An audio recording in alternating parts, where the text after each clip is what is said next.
एक बार टोकने से बात ना बने तो फिर क्रोध से ये मुट्ठियां भी खींच लेनी चाहिए। अभद्र टिप्पणी करे कोई भी बेटियों पर यदि उसकी जुबान वही खींच लेनी चाहिए। अभद्र टिप्पणी करे कोई भी बेटियों पे यदि उसकी जुबान वही खींच लेनी चाहिए। कोई बहनों की अस्मिता पे हाथ डालता हो उसके रक्त से ये धरा सींच लेनी चाहिए। कि कोई बहनों की अस्मिता पे हाथ डालता हो उसके रक्त से ये धरा सींच लेनी चाहिए। मैं कवि हूं, कविता लिखता हूं, बाजारों में नहीं बिकता हूं, अंदर से हूं मैं वैसा ही जैसा बाहर से दिखता। क्या बात है, वाह क्या बात है, हो गया परिचय। अंदर से हूं मैं वैसा ही जैसा बाहर से दिखता हूं। और अगला छंद उस महावीर के नाम करता हूं, उस महावीर के नाम करता हूं जिनका गुणगान महर्षि वाल्मीकि ने किया, जिनका गुणगान गोस्वामी तुलसीदास जी ने किया। सुनिए। स्वागत है। हनुमान जी सा बलशाली कोई है ही नहीं, हनुमान जी सा बलशाली कोई है ही नहीं, कितनों को रण में पछाड़ के दिखा दिया। हनुमान जी सा बलशाली कोई है ही नहीं, कितनों को रण में पछाड़ के दिखा दिया। और क्षण भर में ही सूर्य देव को निगल कर देवलोक की दशा बिगाड़ के दिखा दिया।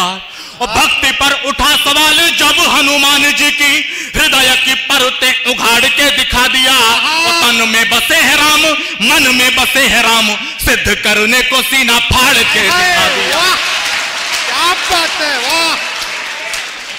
तन में बसे है राम, मन में बसे है राम, सिद्ध करने को सीना फाड़ के दिखा दिया, सिद्ध करने को सीना फाड़ के दिखा दिया। और धर्म क्या है क्या अधर्म जानता हूं मैं भी भ्रात, किंतु भ्रात प्रेम का भी मर्म जानता हूं मैं। पंक्तियां लेता हूं और एक ऐसे चरित्र के नाम ये पंक्तियां करता हूं। हम ऐसे लोग हैं साहब जो शत्रुओं से भी शिक्षा लेते हैं, शत्रुओं के अच्छे व्यवहार से शिक्षा लेते हैं, शत्रुओं के कर्तव्यों से हम शिक्षा लेते हैं। नाम लेता हूं कुंभकर्ण का। जब कुंभकर्ण युद्ध भूमि में आए तो भगवान श्री राम ने विभीषण से कहा कि जाओ अंतिम बार अपने भाई को समझाने का प्रयास करो। विभीषण जाते हैं और कुंभकर्ण को समझाने का प्रयास करते हैं और उनसे कहते हैं कि आप अधर्म के मार्ग पर हो। तब कुंभकर्ण का क्या उत्तर होता है अगले छंद में आपको सुनाता हूं, सुनिए। कि धर्म क्या है क्या अधर्म जानता हूं मैं भी भ्रात, किंतु भ्रात प्रेम का भी मर्म जानता हूं मैं। और जानता हूं पक्ष ले रहा हूं मैं अधर्म का ही, आनी चाहिए थी मुझे शर्म जानता हूं मैं। जानता हूं पक्ष ले रहा हूं मैं अधर्म का ही, आनी चाहिए थी मुझे शर्म जानता हूं मैं। और दुविधा हो जब राह सूझती नहीं हो तब, दुविधा हो जब राह सूझती नहीं हो तब, अंतरात्मा कहे वो कर्म जानता हूं मैं। संकटों में घिरी मातृभूमि है तू लड़ लड़, बलिदान देना निज धर्म जानता हूं।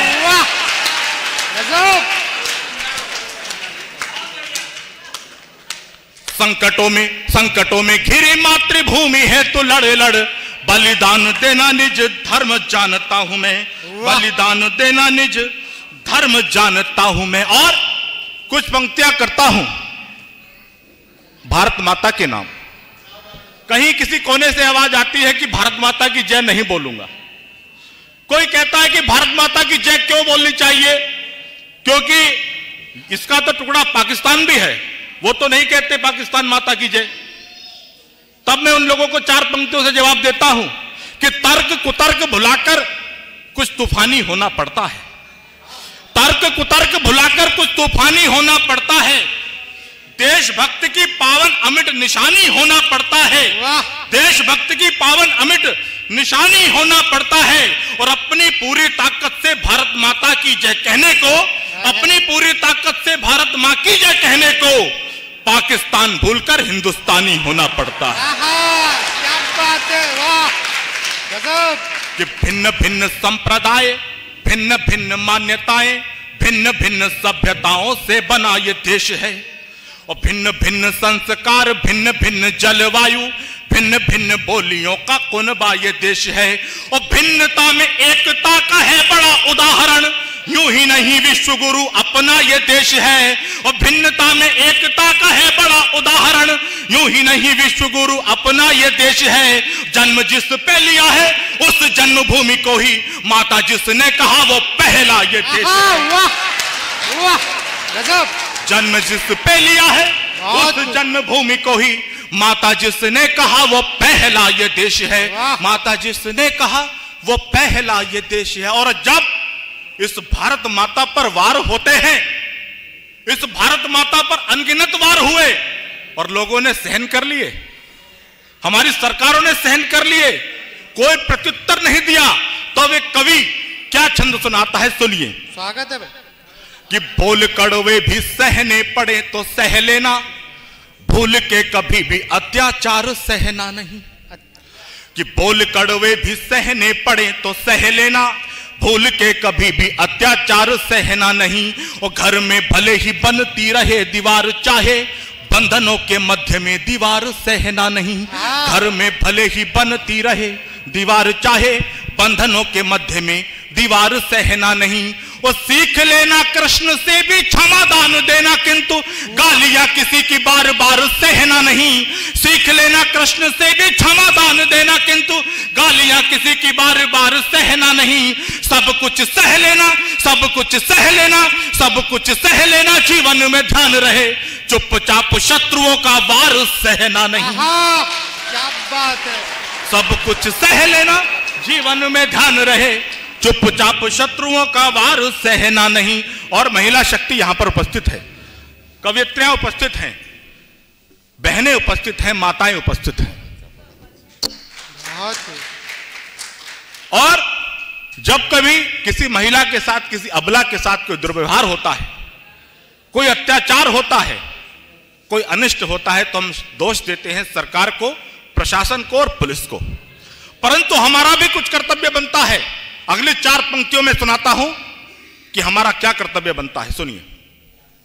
कि किसी अबला पे हो रहा हो अत्याचार कहीं, किसी अबला पे हो रहा हो अत्याचार कहीं, देख के ये आंख नहीं मीच लेनी चाहिए। क्या बात है। और एक बार टोकने से बात ना बने तो फिर क्रोध से ये मुट्ठियां भी भींच लेनी चाहिए। एक बार टोकने से बात ना बने तो फिर क्रोध से ये मुट्ठियां भी भींच लेनी चाहिए। अभद्र टिप्पणी करे कोई भी बेटियों पर यदि, उसकी जुबान वही खींच लेनी चाहिए। अभद्र टिप्पणी करे कोई भी बेटियों पे यदि, उसकी जुबान वही खींच लेनी चाहिए। कोई बहनों की अस्मिता पे हाथ डालता हो, उसके रक्त से ये धरा सींच लेनी चाहिए। कि कोई बहनों की अस्मिता पे हाथ डालता हो, उसके रक्त से ये धरा सींच लेनी चाहिए।